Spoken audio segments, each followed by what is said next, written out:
Graça e paz, família, Deus abençoe a todos. Abra sua Bíblia em Gênesis, capítulo 33.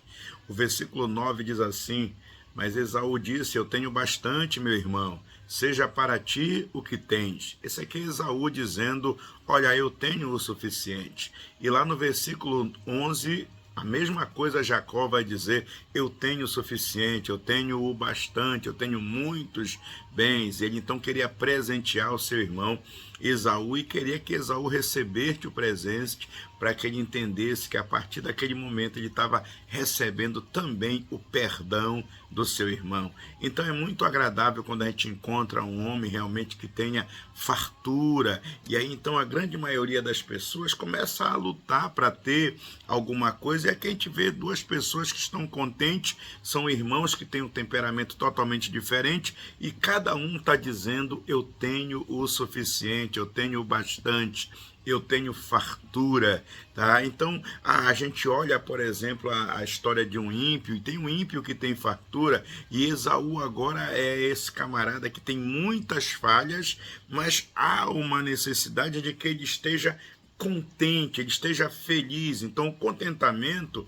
ele é na verdade uma excelência, que ela é tanto moral quanto espiritual. Então ela tem, na verdade, dois lados: o lado da bênção, o lado do bom, e o lado mal. Então, por que tem um lado mal? Porque quando a pessoa tem um bastante, ela tem a tendência de desprezar as riquezas espirituais, e a gente precisa trabalhar essa riqueza espiritual na nossa vida. Assim como um homem piedoso também, às vezes ele tem fartura, mas a gente não consegue ver muitos cristãos ali que têm realmente o suficiente, eles não conseguem ali ter contentamento, ter alegria, mas às vezes parece até que são muito ansiosos pelas coisas do mundo, embora na hora de dizer, na hora de falar, eles vão dizer: não, eu estou separado dessas coisas, mas estão apegados a essas coisas. É prazeroso a gente ver uma pessoa que tem fartura e essa pessoa dizer assim: olha, o meu contentamento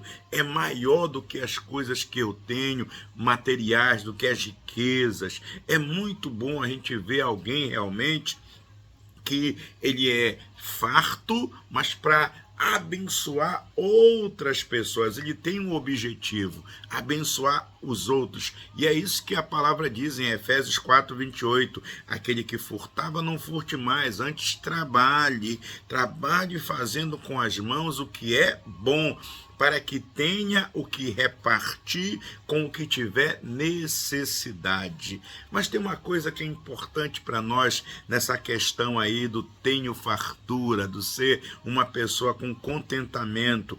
O melhor de tudo e de todas as coisas é saber que tudo é nosso. É o que diz a palavra em 1 Coríntios 3:22, tudo é vosso. Ou seja, teve uma mulher de Deus que ela estava quebrando um jejum, ela era bem pobrezinha, e ela estava quebrando um jejum com um pedaço de pão e com um copo de água. E o que ela faz? Ela começa a dizer o quê? Tudo isso, e eu ainda tenho Jesus. Um homem de Deus, ele pedindo a bênção, porque ele tinha no seu prato sardinha e pão, e ele diz: Senhor, muito obrigado, porque o Senhor moveu o mar, o Senhor moveu a terra, para que esse alimento chegasse na mesa do teu filho. Então a gente começa a ver a importância de ser satisfeito, de estar ter contentamento. É como você verifica a abelha que vai nutrir realmente ali vai se alimentar das flores para nutrir as demais coisas. Você vê, por exemplo, quando um boi ou um cavalo ou uma ovelha está no campo e estão pastando ali, e há o contentamento na vida animal. Então o que a gente aprende? Que quando você está sem o contentamento, você acaba não desfrutando, não usufruindo daquilo que você tem. Então nós precisamos entender que uma gota de vinagre, ela pode azedar todo um bom vinho. Então a gente precisa trabalhar a nossa vida com essa ideia de que nós temos fartura. Cristo, ele é o suficiente na nossa vida para nos abençoar. O que vier de mais, e ainda tenho tudo isso, e Cristo na minha vida, eu sou muito abençoado. Isso é ter uma vida de contentamento. Então, quando o Senhor sobrepujar, transborde e abençoe a outros. Deus abençoe a sua vida no nome de Jesus.